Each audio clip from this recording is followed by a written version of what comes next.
오늘 우리가 함께 볼 하나님의 말씀은 누가복음 7장 28절입니다. 누가복음 7장 28절 제가 봉독하겠습니다. 내가 너희에게 말하노니 여자가 낳은 자 중에 요한보다 큰 자가 없도다. 그러나 하나님 나라에서는 극히 작은 자라도 그보다 크니라 하시니. 아멘. 찬바람이 부는 겨울은 차갑고 냉혹합니다. 어떤 생명도 피워낼 수 없을 것 같이 꽁꽁 얼어붙어 있는 것 같습니다. 어떤 사람은 얼어붙은 땅을 보고 눈 덮인 무덤이라고도 합니다. 생명을 찾아볼 수 없기 때문입니다. 겨울 내내 움츠러들었던 땅은 돋아나는 새싹과 함께 깨어납니다. 깨어난 땅은 새싹을 키워 만든 꽃으로 가득하죠. 마치 어린아이가 알록달록한 옷을 입고 뛰노는 것처럼 생기와 온기가 온 땅을 뒤덮습니다. 사람들은 꽃향기가 가득한 땅을 바라보며 봄 기운을 얻습니다. 그렇게 겨울은 지나가고 봄이 찾아오는 것입니다.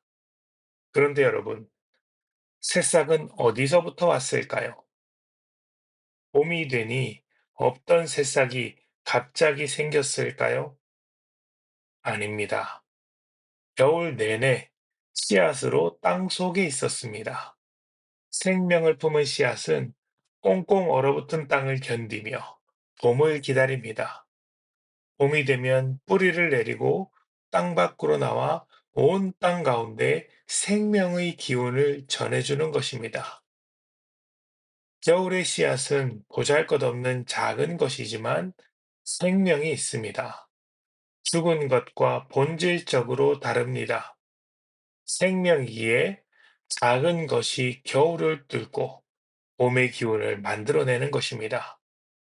당장 보기엔 겨울이 이기는 것 같지만 작은 씨앗이 만들어내는 변화를 막을 수 없습니다. 그것이 죽음을 이기는 생명의 힘입니다.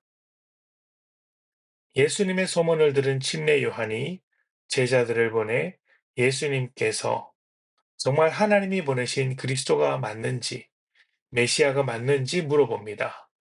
요한은 궁금했을 것입니다. 자기 뒤에 올 자가 그리스도라고 선포했고 예수님께서 그분이라고 했습니다. 아주 큰 기대감을 갖고 있었을 것입니다. 그런데 그가 생각했던 것과 다른 일을 하고 계신 것을 보게 됩니다. 사실 침례 요한은 훌륭하지만 그 역시 유대인이었고 죄인입니다. 예수님이 그리스도라고 선포했지만 정작 예수님께서 무엇을 하시는지, 예수님께서 세우시는 하나님 나라가 무엇인지는 잘 몰랐던 것이죠. 그래서 유대인들이 기다렸던 메시아의 모습을 기대했었는데 전혀 뜻밖의 소식이 들립니다. 예수님께서 죄인과 그리고 이방인과 함께 어울린다는 것입니다. 이 모습은 유대인들이 기대했던 메시아의 모습이 아닙니다. 예수님은 요한에게 자신이 하고 있는 사역의 본질을 알려주셨습니다. 병든 자들이 회복되고 소외된 자들에게 다가가며 죄인들이 용서받습니다. 죽은 자가 살아납니다. 이런 모습은 유대인들이 기대했던 메시아의 모습, 유대 왕국을 다시 회복하는 강력한 왕으로서의 메시아는 아니지만 죄인을 구원하며 하나님의 통치를 이루어가는 것이었습니다. 진정한 구원자이죠.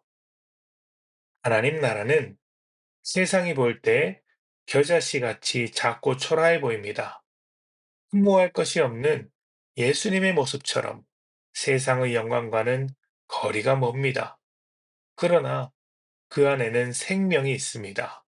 꽃을 피우고 사람을 살립니다. 예수님은 제자들에게 요한은 큰 사람이지만 천국에서 작은 자가 요한보다 더 큰 사람이 될 것이라고 하셨습니다. 요한이 겨울의 끝자락에 있는 사람이라면 제자들은 봄과 같은 사람이기 때문입니다. 겨울의 사람은 봄의 아름다움을 알 수 없죠. 그래서 예수님의 소식을 듣고도 인가민가 했던 것입니다. 우리는 겨울이라는 세상에서 봄의 씨앗과 같은 사람들입니다. 겨울이 감히 우리를 평가할 수 있을까요? 찬바람만 부는 겨울이 어떻게 봄의 따뜻함에 대해서 말할 수 있겠습니까? 꽁꽁 얼어붙은 땅이 어떻게 꽃밭을 말할 수 있겠습니까? 하나님 나라는 세상의 기준으로는 평가받을 수 없는 것입니다. 우리의 가치는 생명에게 있습니다. 그것도 하나님의 영원한 생명입니다. 생명을 품은 우리는 세상으로부터 인정받는 인생이 아니라 하나님으로부터 인정받는 인생이어야 합니다. 예수님이 그랬던 것과 같이 은혜와 사랑으로 살면서 복음을 나누는 것입니다. 생명을 나누는 것이죠.